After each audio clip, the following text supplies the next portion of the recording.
Today's Activism segment comes to you as always in partnership with the UnFuck It Up project, where creator Katie Goodman and director Katie Klabusik encourage involvement over apathy by highlighting people and organizations that are doing good for their communities and the world.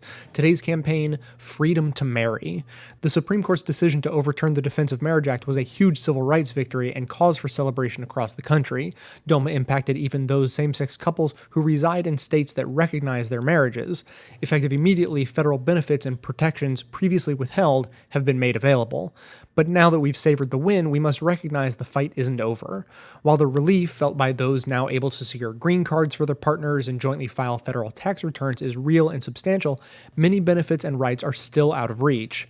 Section 2 of DOMA was left in place, meaning states can decide whether or not to recognize the unions of same-sex couples who wed in other states. With just 13 states plus the District of Columbia recognizing same-sex marriages, this leaves a lot of couples in limbo on Social Security and veterans benefits, inheritance taxes, and other federal programs administered by the states.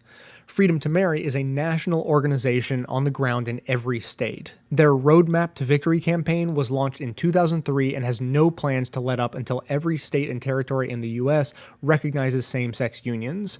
Their website, freedomtomarry.org, has a pledge, quote, to stand for love and freedom to marry for all, unquote, resources for same-sex couples and allies, information on where your state currently stands, and how to get involved. Every social and civil rights movement needs allies. If you haven't yet, now is the time to get involved and ask your government to recognize your neighbors in the LGBT community. The end of DOMA was just the beginning. The big celebration can't happen until we all have the freedom to marry. Links to today's campaign will be in the show notes at all the usual places, and you can visit the Best of the Left Facebook page for additional information on this and other activism opportunities and to share actions for possible use on the show.